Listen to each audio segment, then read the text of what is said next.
Hey, everybody, tune in to Recent Tartarians. Recent Tartarians. Recent Tartarians.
Recent Tartarians.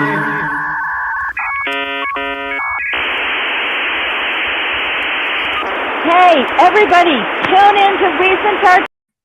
Well, yeah, okay. So what's up, everybody? How's it going? Tonight we've got a special guest. Seth's in the house from Venice Beach Dub Club, one of the greatest prolific Rastafarian musicians right now. Actually, he's got a Purebloods single you're going to want to check out on Spotify. But also, he also has a show that's the low key, like, greatest show on Instagram called Hockey Time. And he talks, these are objective facts, right? And on top of it, and objectively, I subjectively like the guy. He's just a great person. So I'm really glad you could make the time to come out, Seth, and talk to us tonight about all kinds of stuff. How are you? I'm great, man. I'm excited to be here. I watch this show almost daily, and sometimes I'm even active in the chat. So, recent Tartarians, you know what I mean? Here, man. Yeah, I need to get a dub. We need a dub remix for sure. Like, we got to take absolutely.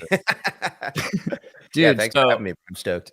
Well, I mean, it's something that I've been wanting to do for a long time, because you do lives all the time, and with not a lot of overhead. You just got your phone out there or whatever you're using and talking to people, and it's amazing all the kinds of stories you're bringing together. You have talked to so many crazy people, and I mean also just important people that are in crazy scenarios and circumstances, and of seeing things that are crazy, really sane people seeing things that seem crazy but they're fact driven. And I wonder, about your assessment of the world, because in the last few years you've seen so many different opinions. Like, where do you think we are right now? I think everybody is so shaken up by everything that occurred in early 2020 that people who aren't usually joiners, a lot of people became joiners and had to find something to join. And now people are in the process of realizing that it's a mistake to join. Really, it's good to sample a little from everything, like Jeet Kune Do when it comes to religion, philosophy, beliefs, everything. It's good to be totally open-minded. But I saw a lot of people join one thing or another. They became Antifa, they became BLM, they became MAGA, they became Q, something like that. And once you decide that's what you are, your mind just closes off. So I'm putting myself through the process of total open-mindedness, even when it comes to Christianity, when it comes to reggae, when it comes to everything. And I'm trying to encourage people to really, I don't want to say think outside the box, but, just open up to some contrarian ideas to their own belief systems. Think of new boxes, right? Or maybe a triangle. Like a beach ball. A beach ball would be nice. Well, all right. Well, sorry, say. I was just saying maybe an obloid. Oh, yeah, that's the way. Because you can make the poodle dolls out of them. I mean, so if you were to say that Rastafarianism and reggae music really changed your life or something, is that true? Like, why do you focus on reggae music, right? Well, I'm not actually a Rastafarian, but I love it. I think it's genius, and I love all religions, honestly. It drives me crazy when people are like, yoga is satanic, Hindu is satanic. I'm like, man, this is like thousands of years of like amazing knowledge. You got to like check it out. But reggae is rebel music, and I've always been a rebel. My origin story is in kindergarten. I went to New York City public schools, and in kindergarten, it was the last day of kindergarten before, I think, summer break. And there was going to be like a recess party out on the basketball court, and the pocket lady was going to be there. She's a lady with a big poofy dress with tons of pockets, and you could reach into a pocket once, maybe twice, so she doesn't recognize you, and you get either a toy or a candy. And like the best was like a candy whistle. It was like a cherry lollipop shaped like a bird, and you could blow through it like a whistle. So it's just like everything a 5-year-old kid could want in one. And I remember the only thing we had to do is complete this homework packet, or like a test, almost like a kindergarten, just like passing test, final exam. And the first page of it was a clown holding balloons, and you're supposed to color them in by number. There's numbers in them. Then at the bottom, the corresponding colors. And I was just like, but why? And they were just like, just do it. I was like, but why?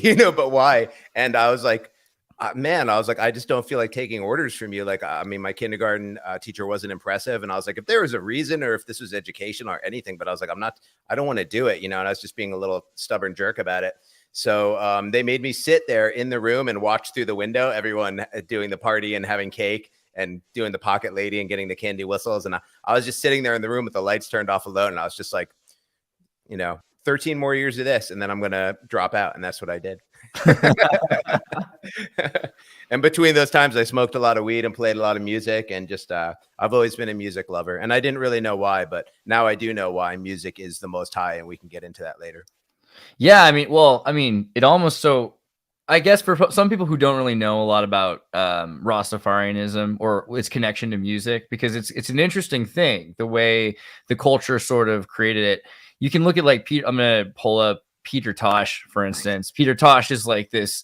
There's a great documentary for anyone looking, Stepping Razor Red X, where I think it's not even on Odyssey, where he talks about his life and how religion it formed, and there was the Holy Pibby Bible, right? And then there was also the Promise Key, and there's a couple of these books that were they're talking about an African diaspora, and they connected the Ethiopians from Africa with the Coptic Ethiopian Church, which is reasonable because you had Haile Selassie, who was saying he was the emperor that the British government were going to respect because he was a descendant from the Solomonic dynasty.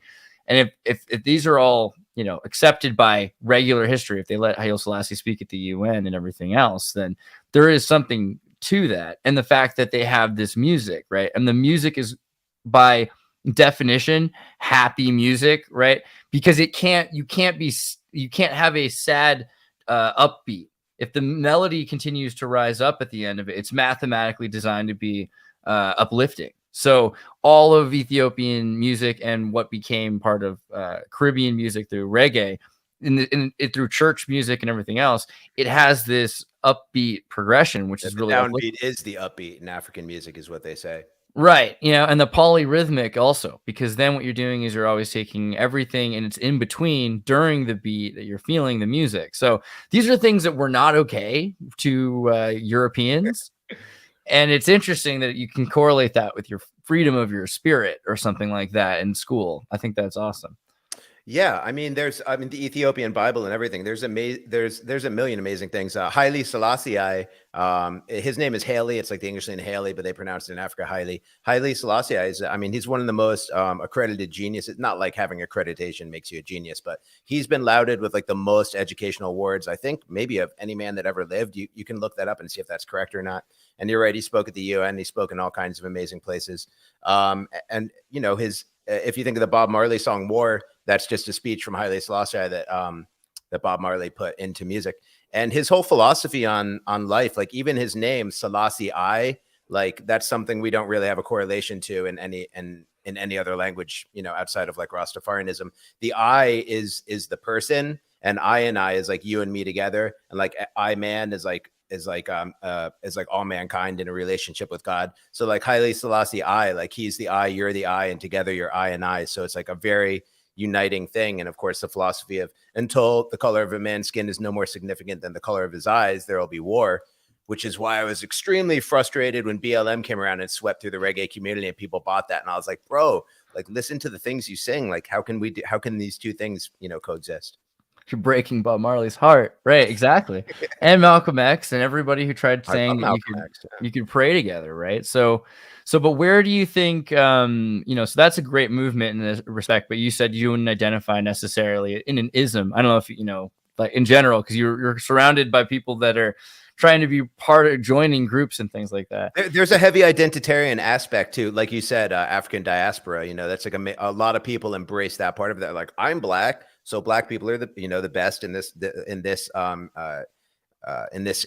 version of history. So it's like, you know, to me, it's totally besides the point. It's like, why can't we just close our eyes and like not know what each other looks like? You know, because you know, that's really the goal is. You know, we're doing our best as a human race to, like, I hate the word progress now. It's been totally co-opted, but we do want to progress past classism, racism, slavery, things like that. And it just takes a long time, and you can't speed the plow. And when you try to speed the plow, you break it. And that's what we saw happen in 2020. They're like, why don't we have total equity right now? And it's because it's impossible. And if you try to do it, you like break the world. You know, so there's heavy to every religion and to every culture. There's heavy identitarian aspects of like a pride. Like I don't have any pride. I'm not proud of myself. I'm not proud of my ancestors. You know, I'm not disappointed in them or embarrassed either, but you know, pride is a sin, you know? So, I believe that, you know, and, it's also a weird idea. Like I'm proud, like when someone says I'm proud of you or something like that, it's like, listen to that sentence. I try to say, please. So this is something I love about Rastafarianism is the language is super, super precise. Like they'll say like, you know, and I don't really do it, but people say overstanding instead of understanding. I say understanding because I want to be understood. And if I say overstand, then I have to do an extra step of explaining what that means. So ironically, in high school, though, I was all about it, of course. Overstanding. These guys are geniuses. They're thinking about what they're saying. It's good to learn all that stuff. You don't have to speak that way. You know, if you don't, it's not important to, I don't think. That's what I mean. It's not important to follow customs and dogma of anything. And there is a lot of dogma that goes along with reggae music and Rastafarianism, but it's amazing. You can watch it change in real time because, a great exemplar. I don't know if you've heard of Sizzla Kaimani. He's a famous reggae singer, dancehall singer, and he was set to headline Reggae on the River, which is a huge festival that used to go on every year prior to the shutdown in Northern California. And a bunch of like LGTB groups kind of came out against him because he says "botty boy," which is like an insult against gay people, gay guys. And so they canceled him from the festival. And it's like, how dare you? You know, like this is like one of the most famous, respected singers of all time. You invite him there, and then you get some Twitter pushback, and you cancel. You know what I mean? And then actually, that whole festival ended up getting permanently canceled, which is like amazing karma. So you can watch things change and get distorted and ruined in real time, and it's like. You know, God bless, people are trying to do what's right, and they're trying to do what's right for themselves and for everyone, but like they're doing it wrong.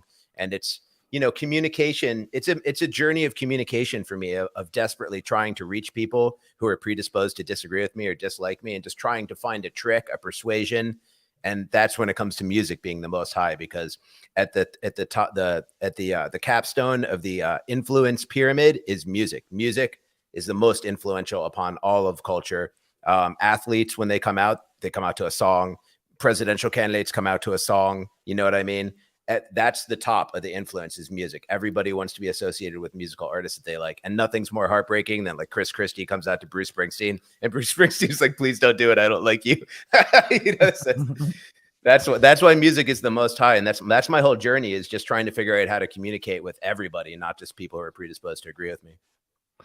So in terms of the Rastafarian movement in California, though, what is it then? It's not really a Rastafarian movement then. Oh, It's 12 like, Tribes Israel is legit. It's all about the 12 tribes. And I can't wait to see an Exertus full 3-hour video dissertation on the 12 tribes, because right. that's the real deal. That like predates what we call like astrology, like Greek astrology and stuff like that.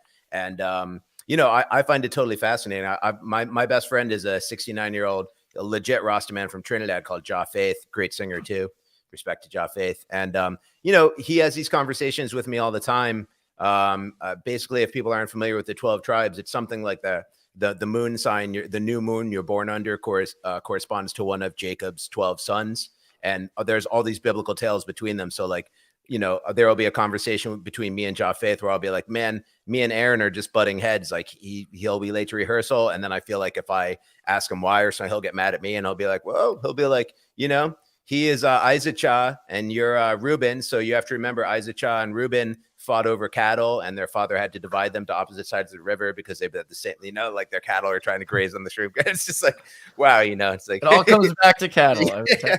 So, I mean, it's just a fascinating way, whether or not you think that's like, okay, it could be coincidences, but it's just a fascinating lens to view the world from. I mean, there's so many people who like claim Christianity, but like this guy's got the Bible memorized, you know, and he takes it all seriously. He's like, you know, in Revelations, it says there are 4 angels who will guard 4 doors. And when you're taken up, when you ascend, you're going to go to the angel that corresponds to 4 tribes. Like each angel is for four tribes, or 3 tribes. It must be 3 tribes. 3 times 4 is 12. So, you know, stuff like that, like the north, south, east, and west, like all this. I mean, I'm sure you think that like there's like mathematical like aspects to nature and stuff like that. So all that is hidden in the Bible as well. And the 12 tribes of Israel like has all that on the forefront of their mind in every daily interaction, every time they're playing music, every time they're having a conversation, like that's at the forefront of their minds. So I just think, I'm not saying that's the right way to live life, but I think it's fascinating. Do you think so? Do you think that maybe the 12 or 13, like with the Lost Tribe, do they like encompass far more? When people think it's like, am I one, or is he one? Is it more that there's almost everyone's kind of part of it, or is there? Yeah, I mean, what do you think lineage is? You know, what is lineage? Is you all go back to one guy and one lady. You know what I mean? Right. So it's like, and they had traits, you know, and then their children had traits, like Cain, Abel, and Seth were all very different. I think Adam and Eve had a lot of kids actually, but Cain, Abel, and Seth are the only ones that people ever talk about. But you know, and then Ham, Shem, and Japheth were the first ones to have different skin tones and stuff like that, and they had personality traits associated with that, and different roles in life and stuff like that. I mean, it's all in the Bible, and the Bible, if nothing else, it's pretty based and interesting, you know. So I think there's a lot of like stuff that's crammed in there by the Council of Nicaea, and like a lot of stuff is taken out and added in. So like, I'm not a biblical like purist. Like, there's a whole bunch of problems in Leviticus and other books, and you know, but the stuff that's in there that like resonates with me, I think is like so interesting. And just to meet people in the 12 tribes who is like, this is like at the forefront of their mind all the time. And I stopped cursing because like I noticed Ja Faith never cursed, and I was like, "Do you never curse on the mic?" And he's like, "Why would I curse when I can bless?" And I was like, "Boom, I'm never cursing anymore." So it's like, Yeah, there's a lot of really powerful I want to call it something other than magic, but like blessing, I guess is the word in the idea. And it seems like there's a lot of healing that's going on because of, the Rastafarian movement. I do wonder though about if everyone's part of these different groups, right? And they're all fighting with each other, but it goes back to this land dispute in Ethiopia, right? What does it say about nobility then and sovereignty? Because you've got an entire group that's saying that they were turned into slaves. Great question. Yeah, another great question because the idea of rulership exists in Rastafarianism. I mean, Rastafari was Earth's rightful ruler because he was a direct descendant of King Solomon and Queen Sheba, the bloodline of Jesus. So they call him Jah, the Earth. Like his name is synonymous with God. Jah, the Earth's rightful ruler. They consider him to be the Earth's rightful ruler, and they still have coronations for his children and stuff in his bloodline. Like I forget the name of the current one, but there's like coronation parties and stuff like that. Like this is still going on. Their claim is that the king of Ethiopia is the claim to the ruler of the whole earth. So I mean, in the same sense that like culturally removed from all that biblical understanding, anti-slavery is a huge part of it. But at the same point in the Bible, kings have slaves and stuff like that. Like this guy's the rightful king, then there's rightful slaves and stuff like that. I don't really agree with that personally, so that's why I kind of pick and choose what I like and don't like. Yeah, right. Well, okay, and another, I guess you've been watching my videos too, and I haven't quite gotten to Africa because I've been doing a lot of like the Mormon stuff, which is talking about an into Africa theory.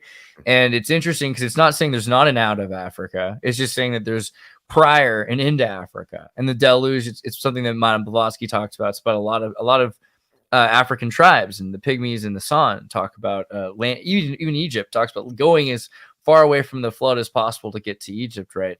So I wonder, do you have any thoughts on that idea of the biblical scenario that maybe they came to Africa after the flood or something?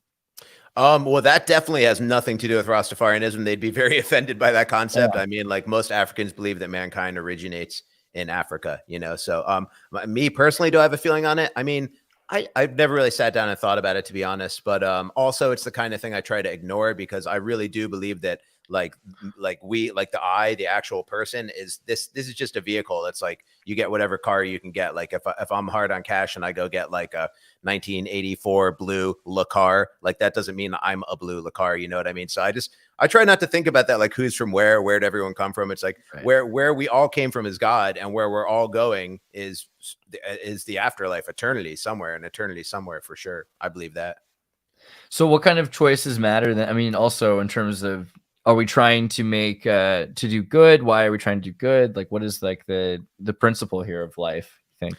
Well, I mean, yeah, I mean, I think to do good, I believe that everyone's born with the same conscience, and like, people who we call psychopaths or narcissists, I think that's all a result of trauma. So I believe in terrain, I believe it's all nurture, not nature. So I believe everyone's born good. God created man, and he's like, it's good. He wasn't like 90% good, but watch out, because some of them are really bad. He was like, no, he's like, I did a good job. It's good. Mankind is good.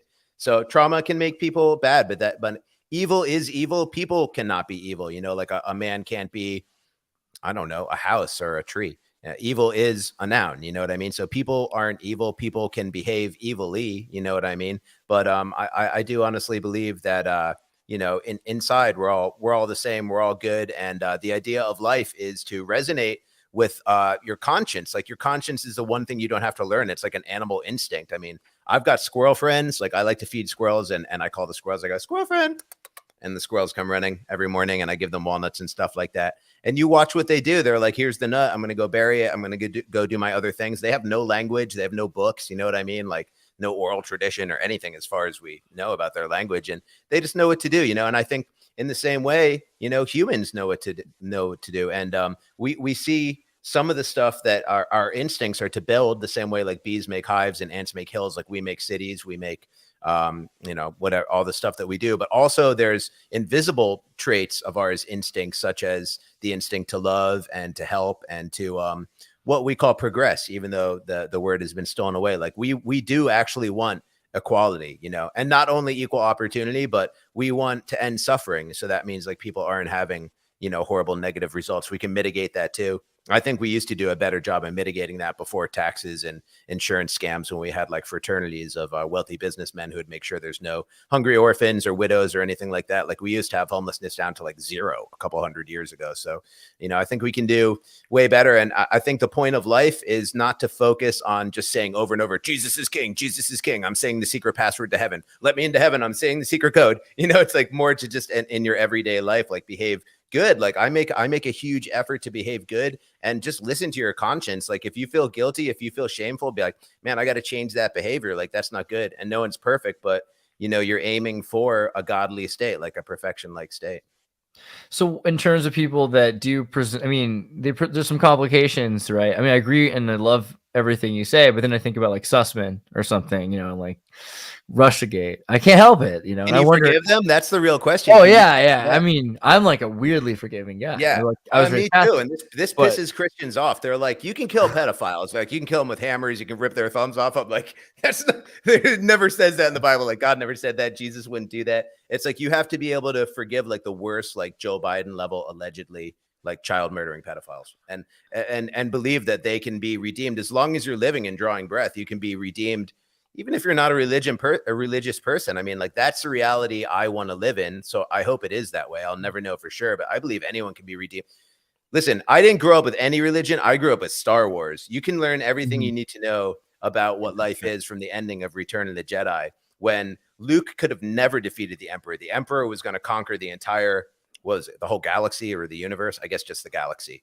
Only Darth Vader could do it, but Luke had to forgive Darth Vader to make that happen. He could have killed Darth Vader, and then it would have been a total defeat for mankind forever to tyranny. But he forgave Darth Vader, and then Darth Vader was the only one that could destroy. It's like rescuing Jonah, rescuing his father from the whale or anything else. So that's ingrained in me from like, I saw Return of the Jedi in the theater when I was a little kid, and I was like, oh my God, I didn't think Luke was going to save Darth Vader. And then they'd have like a heart to heart and Darth Vader kills the main bad guy. It was like, I learned so much from that. And I think that, that just rings true. That resonates with everything that's true to me. Like, I hope it's that way. I hope I'm not wrong about that. I mean, it's an interesting, I hadn't really thought about Darth Vader in the transhumanist sense as like the very last bit of humanity that's in the singularity, and it's making great point. I didn't even think of that. That's a great point. Yeah. I mean, that is what that is. That's brutal. They're showing us that humanity can make a choice, and even at the end there, we can do some good. We can still make the right choice, whatever that is. I wonder about that though. And then what does he get? And then he's a Force ghost. He's got his afterlife. Yeah. He's still atoning. There's still atonement. Right. But no, I mean, as he's a Force ghost, you see him in eternity. You're like, Darth Vader has achieved eternity. You don't see like General Carpin or whatever that guy. I forget all the names of the other bad guys. You don't see. He doesn't get a Force ghost that you know about. But ironically, Disney made him the best Force ghost ever, though, right? Because they deep faked him into the prequels and the ones and everything. Tarkin, so what's his name? Tarkin. Tarkin, yeah. Yeah. Okay, there you go. Grand Moff, the Grand Moff. That's a great title. That's pretty weird that they did that. It's interesting. I mean, but evil exists in a way. What do you think the devil is, or Lucifer, or because we were doing this series where they talk about the Manichaeans and the Buddha, and the Persians think that there's dualism, right? Bogomil saw it was dualism, not the God. There's a good God and a dark God, but the Rastafarians more like the devil is created by God, or where are you at? Well, yeah, in Rastafarianism, the devil is like a guy, like, but I mean, I'm sure you know the truth about Lucifer, that Lucifer is like a mistranslation. So Lucifer, son of the morning, so it's disappointing to know that that's a mistake, but you just got to get past these things. But yeah, in Rastafarianism, the devil's like a guy that can talk, has an appearance, you know what I mean? Directly will interact with you. And he's just he's in a spiritual plane. He's not corporeal. But I mean, if you ever take like mushrooms, or like, I've never done DMT, but I've heard the stories, and I trust people that tell me, then you see that, reality has a lot more layers than we're privy to. So someone's hanging out in those layers. Maybe that's where Satan's at. To me, that's another one of those things where I think it's like fascinating to talk about, but it's also kind of a mental masturbation, because we're never going to get anywhere. That's like a bottomless rabbit hole. I always warn people, get out of the rabbit holes. Like, do the YouTube, do 3 hours deep dive on anything, flat earth, Tartaria, and then back out and like do other things, you know what I mean? Because like, you're never going to know for sure. And meanwhile, all of these stories and all of these suggestions have an importance to them that can get lost in the actual details of it. Like becoming an expert of flat earth, you almost miss the whole point of it, which is to know that Your knowledge is insecure. Forget about the shape of the earth, but it's your knowledge is totally in the Socratic sense. Like you literally don't know anything. Like when you take DMT, you're like, okay, I don't know anything. Like, who are these elves? Why is everything like geometric and stuff? You know, it's like I've been doing my whole life for X amount of decades, and like I don't know anything. And that's really that's the important takeaway from rabbit holes. You know, so I don't want to poo-poo it. Like I will get into it if you really want to get into what my beliefs are in every specific rabbit hole. But I think the important takeaway is to be very humble and realize that you know, you're always on shifting sand when it comes to knowledge. Yeah, it's just evil's a hard one because you have to see there's. I totally missed the question. What was the question about evil? Oh no, just the evil's a hard thing to. I mean, there are evil people, and you said there's not evil people, and then I don't think there's evil people.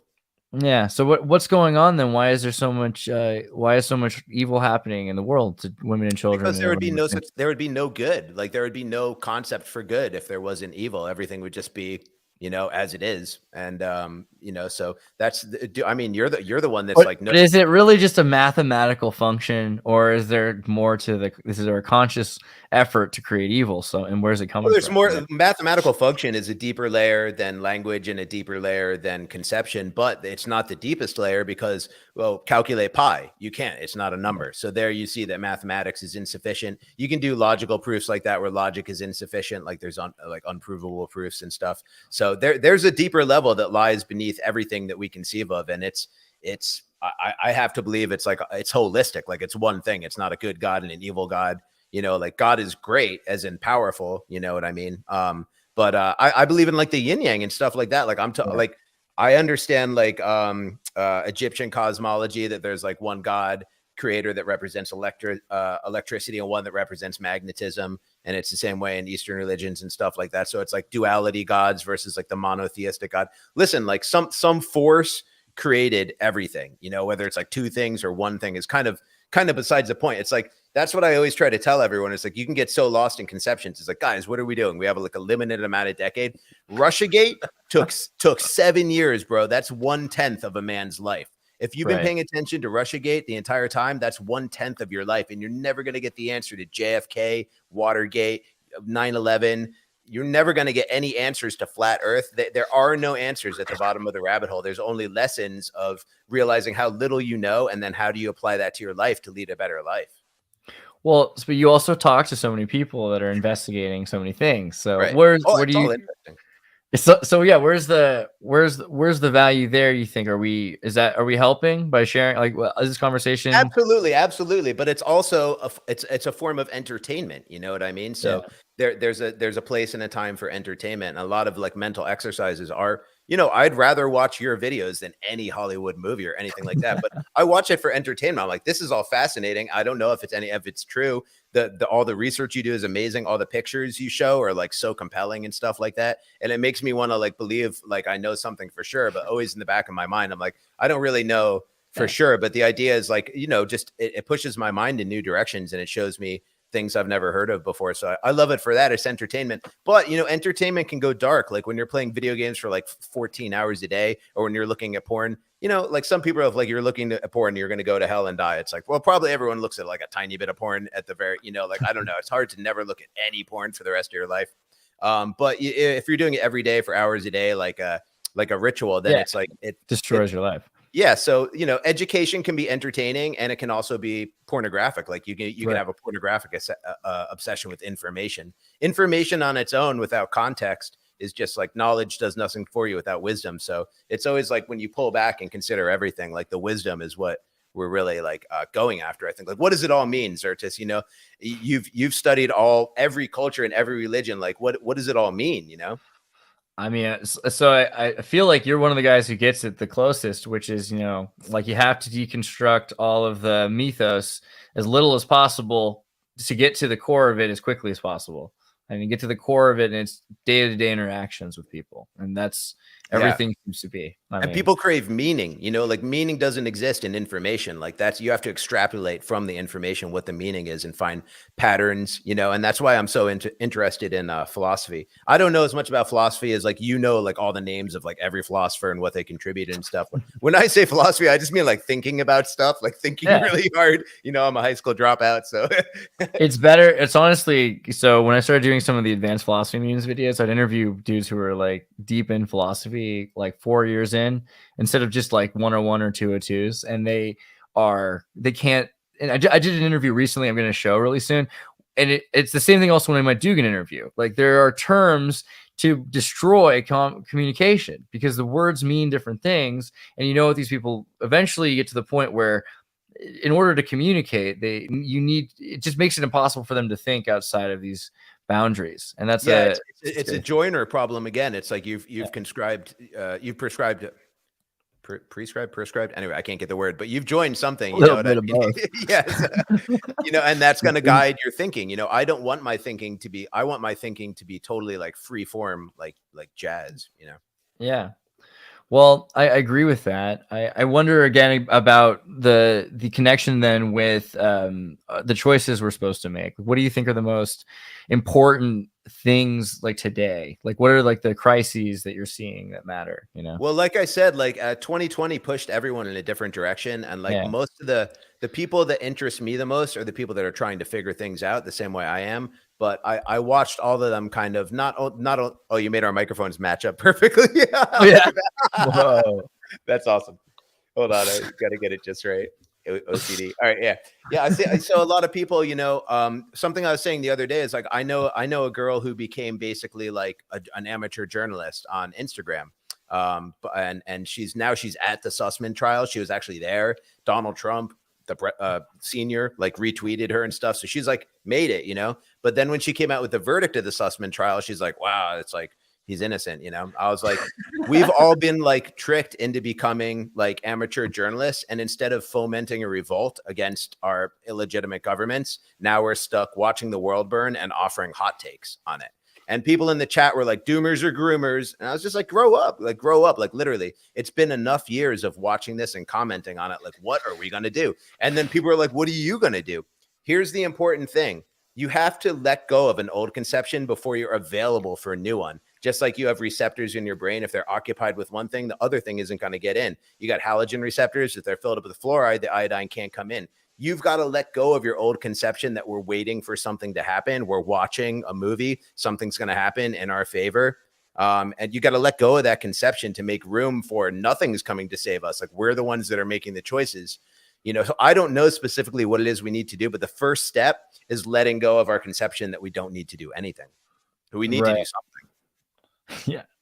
I mean, that's an important idea. It sounds like I'm saying nothing, but it's like if your head is filled with the idea that something's about to happen, you're waiting. So many people are watching the internet waiting for something to happen. And it's like, bro, like literally Russiagate was 1/10 of your life and nothing happened. Yeah, it's crazy looking at how that's every single scenario ever. I don't know. What about, but the Vegas shooting made people, I mean, granted for what it is, but it ended quickly because so many people documented it that it just sort of disappeared. Do you think we're able to do that now? Like when we're looking at the recent one in Texas, Uvalde, is that the same thing? Are we able to document so much of the haphazardness of it that we're able to that they can't use it the same way they would if everyone just took it for granted? Yes, things are changing. Things are definitely changing, and it's because of things people are doing on the internet specifically, right? So it's just a matter of trying to chart a course for the change instead of it just happening randomly, because people are focused on what they're doing, what they're researching, and what they want to happen, but they're not really focusing on how we're all working as a whole to like steer what actually happens. Like we're focused on what we want and we're doing what we're doing, but we're not really connecting the two. Like, is the thing that we're doing actually going to get us the result that we want? So, and I wanted to get into the whole Q phenomenon. Yeah. I think it really is so crucial to understanding like this whole information movement, you know, and if I can just start by saying, and then maybe you have some ideas about it, but if I can just start by saying that with the Q movement, there's a goal in mind. It's like there's evil in the world and we're going to lessen it. And then there was a bunch of like stuff that could be coincidental, but it seems like some of it's very on the nose, like the appointment of Ezra Cohen Watnick and the appointment of Kash Patel. I can see right now without even seeing the chat, people are saying I'm like a Q-tard in the chat. I don't. I think that some of You're it just the guy who interviewed a lot of people, including I Q think that there's researchers. real information in there, from the CIA. I think it's the CIA. Like I think it's real but evil. I Like, just did a video today that was all about Cord Meyer, the CIA programs, and how they were yeah, no I was longer watching that actually. documented. Yeah, that was So, crazy. and then so the lead up that it's about QAnon, which is like what? Like they said, okay, we have to be sure that we know exactly it's pre-screened before we put the data out there, and there's going to be a source that's. And now they have an umbrella term to dismiss amazing anomalous occurrences now we can never talk about what happened with General Flynn. What information was he getting that Trump was coming to the White House? What happened to Sidney Powell? Where did she get this information that there's a shootout in Germany over election servers? Like now all this stuff is just water under the bridge because you don't want to be a Q-tard. But it's like, okay, right. I also don't want to be any kind of a tard, but at the same time, like, can we talk about like the My Pillow guy is a pretty weird phenomenon. Like who told him Trump was coming back? I want to know who is giving these high level rich people this information that was a trusted source for them.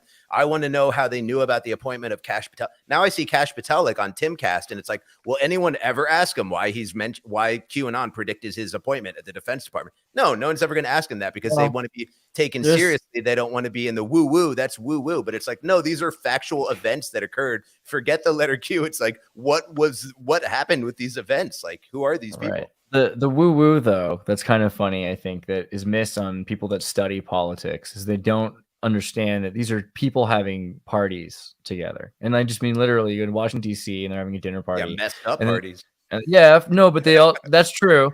But also there are Texas get-em-togethers and there are barbecues that are not that the children are at but not in the fire of. There are normal events in Washington DC. And because of that, you can kind of see whom knows who, like in these circles, who's more popular and who's more likely and who's more adept.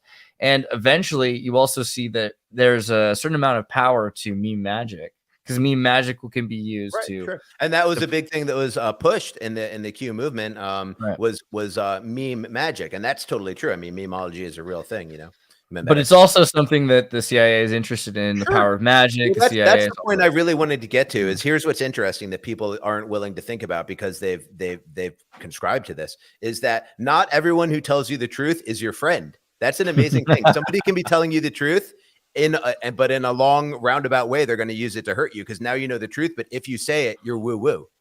How's that you learn something that's true and that's proven? It's like, nobody and none of these policy wonks who have ever appeared on CNN or anywhere would have ever predicted they didn't know who Ezra Cohen Watnick and Kash Patel were.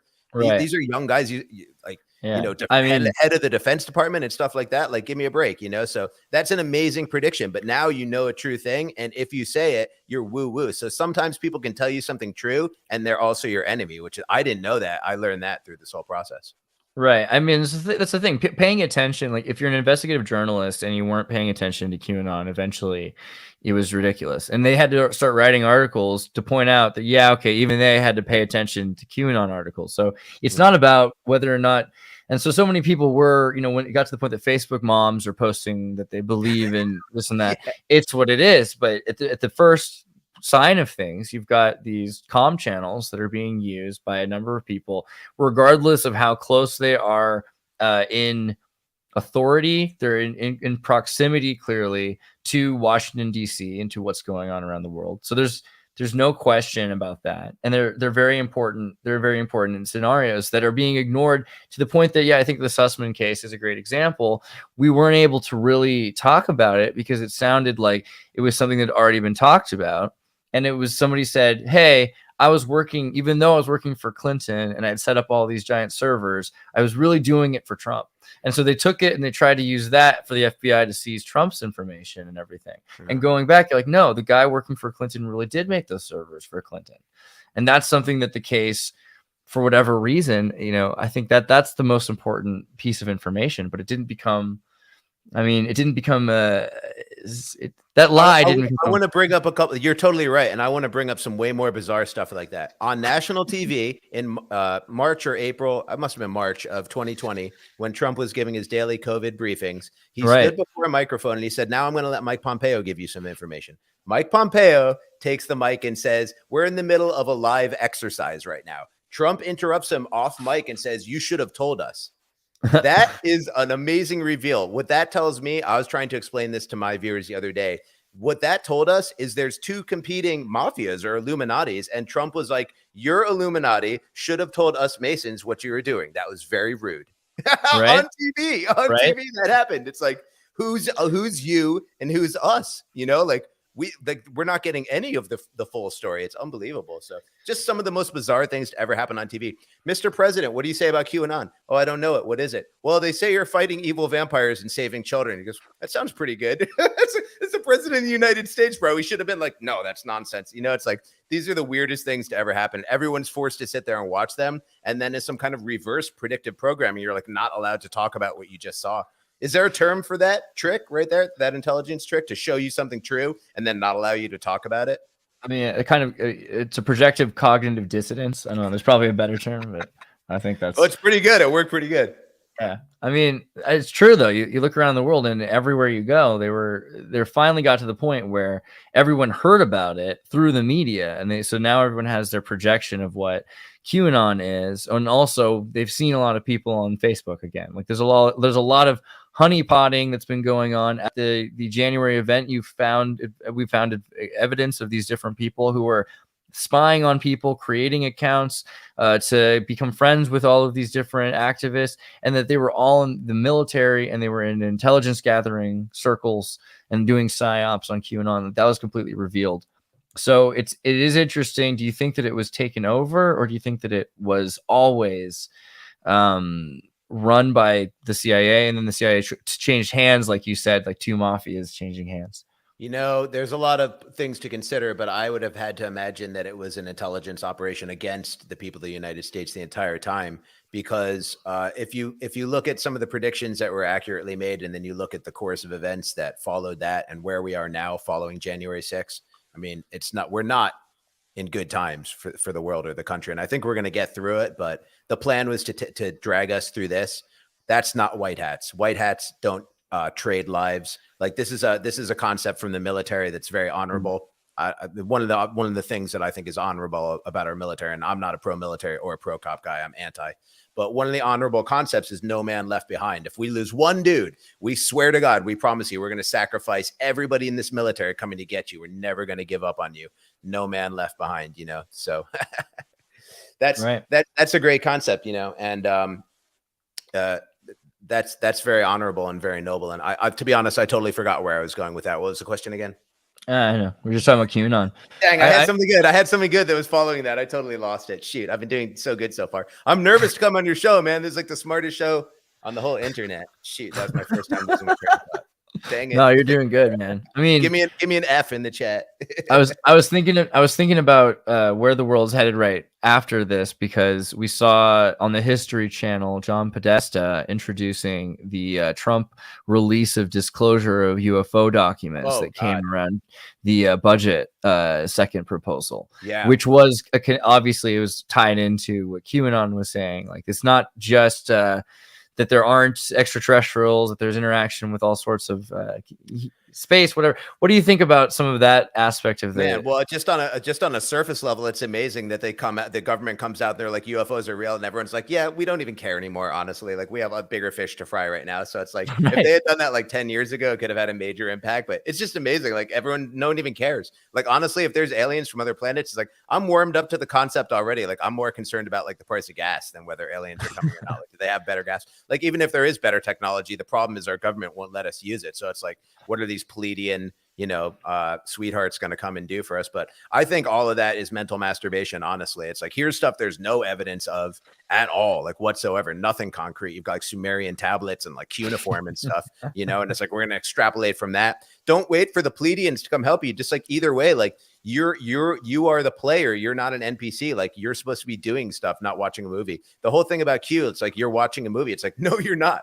No, you're not, because like you're going to die one day, and no one in the movie theater really dies usually, except for like a couple of specific instances like Aurora and stuff like that. So it's like, do stuff, like try to do stuff. You've got a limited.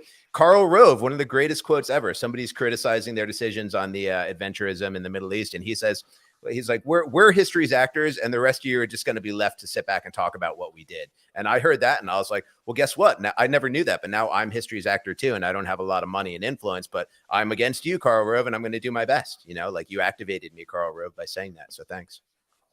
Let's be tiptoeing lightly into the most dangerous grounds and waters for a second.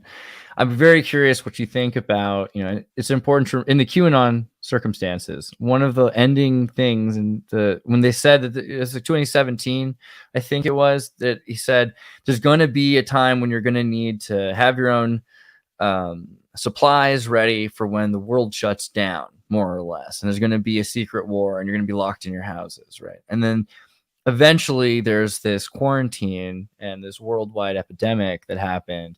And there were correlations made between those predictions and, what do you think about that in terms of that story? Do you think that there was any sort of awareness? I think Days of Darkness is not actually from a Q post. I think it's from Anons. So I think that's like what do you call it when fan fiction, like when people write their own like non-canon. So I don't think that's canon, but also it's a that's a huge part of it too. Is people are like, there is no such thing as QAnon. There's Q and then there's the Anons. I'm like, that's not true, because I remember Anons being guys who wore Guy Fawkes masks and hated the military. Now all of a sudden are Anons who are guys who are down with secret military intelligence and military tribunals and stuff. I'm like, there's definitely a Q Anon and like the old original Anons. Like, where'd those guys even go with the Guy Fawkes masks? Do we still have them anymore? DEF CON really consumed us all, though. I think there's those can't be the same people, because they're like totally opposite values. So I mean, when it comes to like specific predictions like that, that the whole world's going to shut down, and then that rhyming with COVID, I mean, I to be honest, I don't think that the whole world is going to shut down like that. I think that would be that's one of the big things we're waiting for it to happen. But like the big thing already happened. The whole world caught a cold at the same time and all put on a mask. The United States is already not sovereign. People are like, oh, Biden's going to sign over our sovereignty to the WHO. It's like, maybe you don't remember when like every country on earth was forced to do the same thing at the same time, proving that we have no sovereignty. We're the number one superpower, and we have to bow to the UN and the WHO, and any president of any nation who wasn't down with it straight up got assassinated by like SEAL teams like John Baptiste in Haiti. He's like, we don't want to shut down. They're like, here's 30 US military at your house to kill you. You know what I mean? So it's like that was it. That was the big thing. We saw the big thing happen, and now we're living in the aftermath of it, where it's up to us to try to do stuff to like right the ship and like save the sinking ship. So I don't expect another big thing to happen. Honestly, I think we saw the big thing, the biggest thing of all time. Every nation in the world moving in lockstep, straight out of Revelations. So. Yeah, I mean, it does correlate in its own way. Just the idea of locking the doors to all of so planes and trading agents couldn't interact with each other, right? So that's the part I wonder about the most, because the idea that you had certain people, and that was what Q kind of was saying, oh, these people, they're not able to act right now because the doors are locked, is that something that happened? Do you feel like there was it's like all of our failures are secret victories. You know what I mean? It's like, I know this looks like another failure, but just remember, like we're playing 5D chess. This was my point from the before of No Man Left Behind. White hats don't play chess with human lives. I'm a pawn on the chessboard. You cannot sacrifice me to take out Hillary Clinton. I don't care about Hillary Clinton. My own life is more important to me than the outcome. I don't care if Chelsea Clinton. People told me Chelsea Clinton's already been hung in Guantanamo secret trials and stuff. I'm like, bro, I don't even care. I don't want to hang Hillary Clinton. I'm not like some psycho, It's like I had something going with like my reggae music, and I was about to do an album tour. All that got taken away from me. Like like white hats don't sacrifice my life for the greater good. That is not what America's about. Captain America, we don't trade lives. He says that in maybe it's in the Avengers or Captain America 2, Winter Soldier. Amazing movie. If people haven't seen Winter Soldier, amazing movie. But he says, no, we don't trade lives. That's not who we are. So the idea that the white hats, we got to sacrifice a few people. Some will die of an illness. Some will die of stress. Some will kill themselves. But we got to get Hillary Clinton in the end, right, guys? And it's like, no, I don't care about that. She's going to die of old age. She's just some sad old witch. I don't care. Well, I mean, a lot of people are getting older, and so that's another thing, is that there's a whole new progression, which is transhumanism and AI and all that. Like that's the new character playing character. I don't know if you can say antagonist or protagonist or what. Do you think that AI transhumanism, you said that you don't really believe in evil, so it's the same spirit going through that. Is that good? What do you think about all that? Yeah, I mean, I'm not educated on it like you are. You're like, technologically minded, and I had a hard time setting up this live stream. You had to talk me through getting my microphone on and stuff. But yeah, I mean, I don't really fear it on that level. Like, I think it's a tool like anything else, like a gun or a vehicle. Like everything can become horrible in the hands of a misguided person. But my understanding of AI, like, unless we're living in a simulation and I'm an AI and this is what it feels like to have a false consciousness, then the consciousness of AI is not going to be a real consciousness. It's never going to be fully self-aware if it's just running mathematical procedures. And if I'm an AI and in a simulation, I'm an NPC and I'm just running mathematical procedures and I can love God and feel emotions and stuff like that, then it's kind of like, what's the difference? So in a surprising way, I'm almost not against AI and transhumanism and stuff like that. Like I think there is, like I spoke about your conscience before. I think that supersedes all this. You have to remember how powerful the creator of everything must be. So it's like you make an AI, and if I'm an AI and I'm self-aware and I go through suffering and pain and joy and stuff like that, God's got me too. Like my conscience is the same. There's not a way to program a reverse consciousness where it feels terrible you feel shame when you pet a puppy and then you kick a puppy and you feel love and good. Like, it's like, I don't think that's programmed into reality. Just like natural laws, like what goes up comes down, day always follows night. Like some of this stuff is untransmutable, some of the stuff that God created. And I think among that, anything that's sentient to the point where it believes it is alive and self-aware is going to have the appropriate conscience. I don't know why, I hope that's the way. Again, obviously I'm not speaking from knowledge, but I think all the time, like maybe I'm an NPC, maybe this is a simulation and I'm not a full real creation of God. But at the same time, like it's so real to me that I believe like God would have my back anyhow in a strange way. And the same thing for AI, so, and we love our droids, right? Don't we love R2D2 and C3PO? Like, why do we create them and then love them? That's what God did with us. So it's like God created us and loved us. Then we create stuff that we love, and then ipso facto, God will love C3PO too, I would imagine.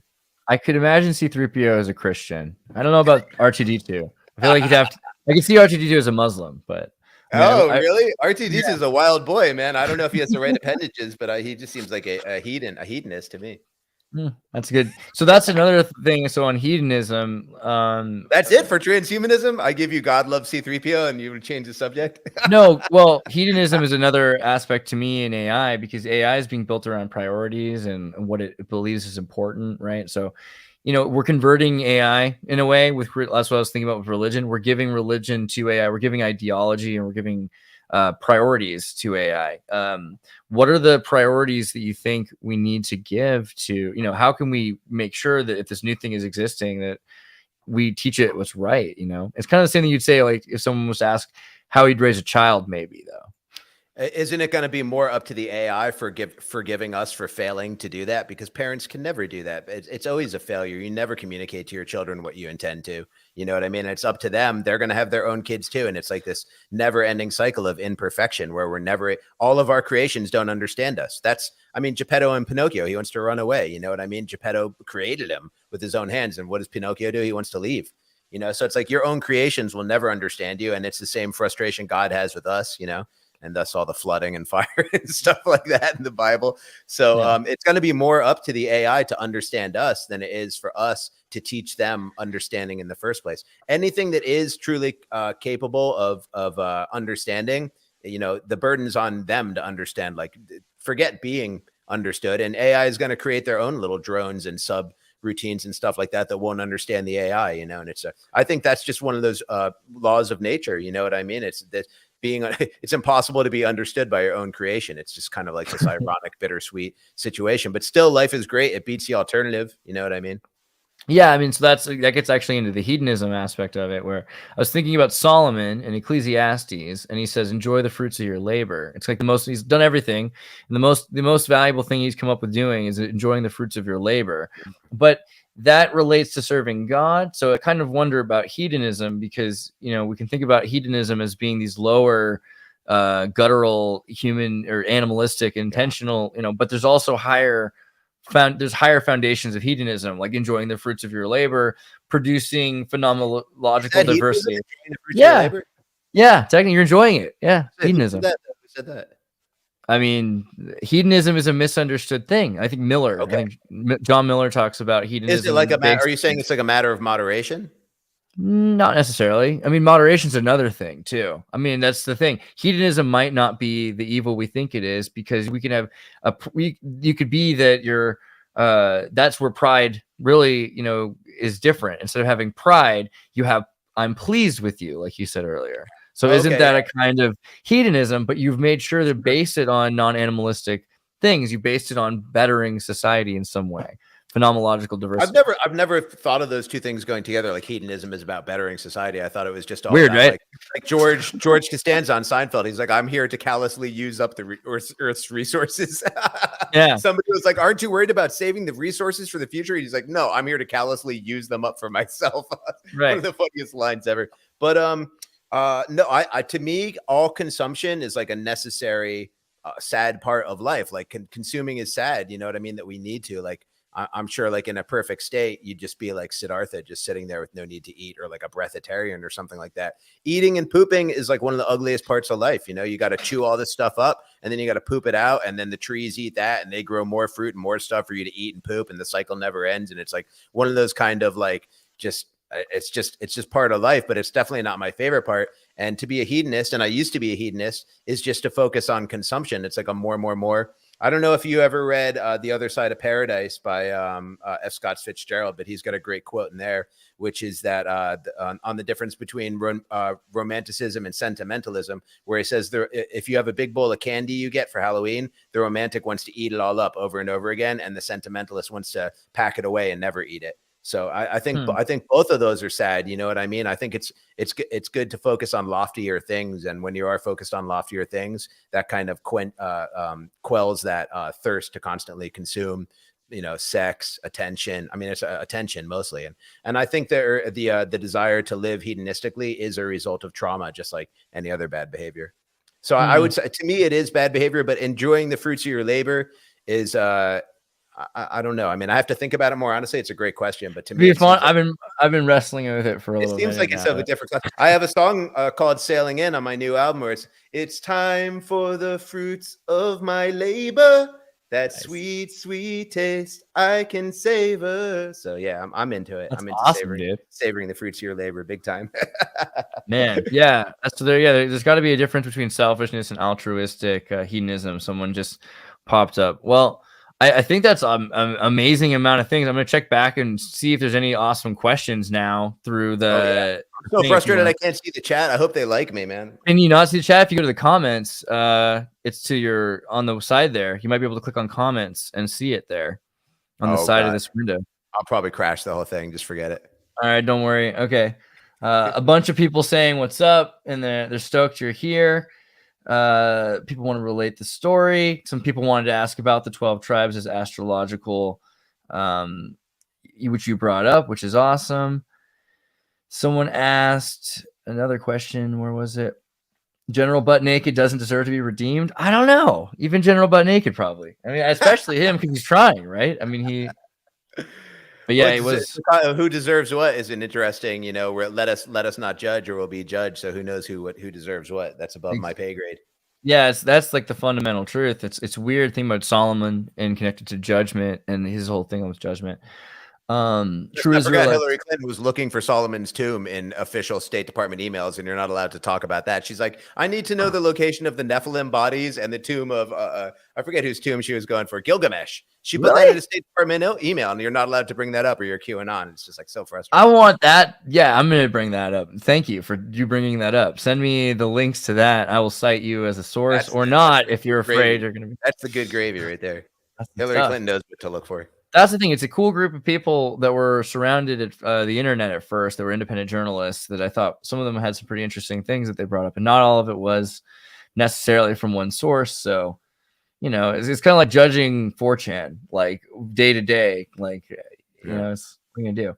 Yeah. The sun goes through the zodiac sign, the hero's journey, Jesus, Osiris, Hercules, Alexander, Jason, Quetzalcoatl. Well, you said you didn't really like to speculate, but what do you think about like the idea of reincarnated Jesus symbolism, or is Jesus, special to use Jah special? What do you think? I mean, it's two separate things. Jesus is Jehovah. Jah is what people would call Yahweh, but I'm open to all of those distinctions being totally wrong too. I'm open to Jesus not being the literal son of God, but just a amalgam character for all the wisdom of the ages. And it's like, this guy you like, he also said this. Oh, listen to this other thing he said. It's just like stuff you need to know anyhow, and you already like Jesus. So it's like, listen to all these great things he said. I think that's equally likely as him being the son of God, is that they just made this amalgam of all the smart things ever figured out by mankind. It's like they all come from the guy you already know and like. But no, I'm not married to any of these things. I heard you do a thing, I think, on Yahweh being like an evil God, like a lesser God. And I talked to a guy, Esoteric Eddie, that was talking about the serpent in the Garden of Eden is actually the good guy, and serpents represent like honor and wisdom and stuff. And like there was like a false god that was trying to trap people in the simulation of the garden and keep them from knowledge. Like, I'm open to all of it. I think it's all fascinating. I don't really care if people get mad at me about it or not. You're not a real Christian. That's what people always sound like. I don't care, bro. I don't care. Yeah, I mean, I didn't mean evil. Even again, also reset volcano metallurgical. But yeah, people will throw subjectively. Some people hate that, because that would destroy your whole civilization. Someone else might find a bunch of stuff after that happens to some other civilization. It happens either way. Is the thing. It still happens. Like you can't stop the rain just because you don't want it to. I mean, I guess I can technically now, but the silver dioxide and stuff. What about in terms of like Owen Benjamin and things like that? He's talked recently about a lot of different things. What do you think about the internet community surrounding? What about responsibility? Do we have responsibility in what we say? What do we do? I mean, let your conscience guide you. If you feel a calling to be a leader of men, which I do, but not at all in the same way as Owen Benjamin. I'm not a judgmental person. You know what I mean? I can see behavior I think is wrong and stuff, but I'm like, maybe I'm wrong. I don't know. But he's very sure of himself. He's much more confident. He's got a good track record of having like a hot wife and a bunch of kids and like successfully start a farm and stuff. So it's like, I can understand why you'd get pretty pleased with your performance. You know what I mean? But I think he's genius. You know what I mean? I watched him when he first started on Benjamin. I was like, this guy could get it one day. Fast forward 5 years and he's like way ahead of me on a lot of things. And I'm like, I'm 5 years older than him too. So, but he's caught up with and surpassed me in most ways. So it's just amazing to see his development from like Mr. Hollywood smiley guy and, to where he is now, this soothsayer. So I'm just interested in the progress. I'm a big fan. I'm actually going to send him a care package soon with like a shirt and stuff like that, so he's I wrote him a letter one time and he read it on air and played a song of mine on air and stuff. So I'm a fan, I just, when he starts yelling or gets mad, then I turn it off because I hate anger. I just don't have time for it. Yeah, it's exactly. I'm right there with you, man. Yeah. Well, I appreciate like that you came and you told us what you believe. Can you tell us where we can find you next? I know you're going to be at a festival really soon, and you have some music. Totally, yeah. In chronological order, first I've got a music video premiering tonight on my YouTube channel, which I think you've got the link for. It's myself and Ross One from the Long Beach Dub All Stars. A song called "Way Back Home." It's a really fun video where we're like traveling the world and going to space and stuff. So that premieres at 8:00 tonight, and that'll be live thereafter on my channel. This Friday, I'm going to be performing with Anomaly at AmpFest, our song together, Fundemic, which you can also find on all the platforms and all that. I think you've got my Spotify link too. And also I do a daily show 5 days a week, usually on Instagram at 6:30 California time, called Talkie Time, where I have on amazing guests like Exertus, and no one else is as amazing as Exertus, but a bunch of other pretty amazing people too. And that's a fun little community too that you can check out. Dude, that's awesome. I can't believe the Long Beach Dub All-Stars thing, man. You're doing some crazy stuff right now. So, yeah. Life is crazy like that. Like, honestly, a good piece of advice to anyone is if you want to meet a famous person, like you can, honestly, you can become friends with them. Like, it's happened to me multiple times from my life. There's someone I admire from a distance, and now we're like actual good friends in real life. It's pretty bizarre. Dude, and making music. That's awesome. Well, all right, everybody, make sure you check out Talkie Time. Go and subscribe to VBDC, Venice Beach Dub. And then the Instagram is on the link below as well. Perfect. So yeah, thank you very much for being fun, man. Thank you so much for having me on, man. This is a dream come true. Dude, we'll do it again. It's awesome. All right. Peace.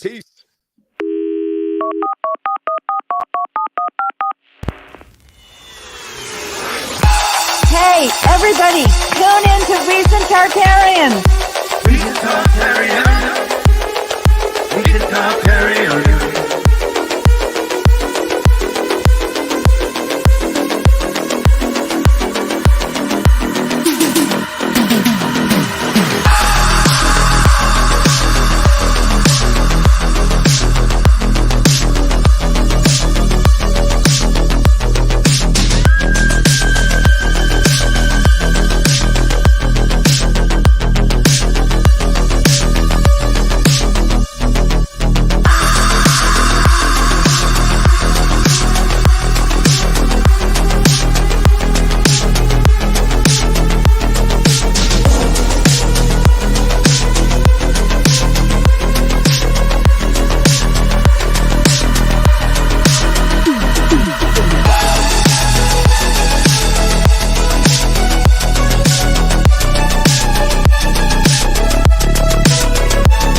Tartarians.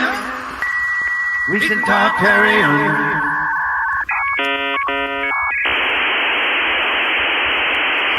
Hey, everybody, tune in to Recent Tartarians. Recent Tartarians. Recent Tartarians.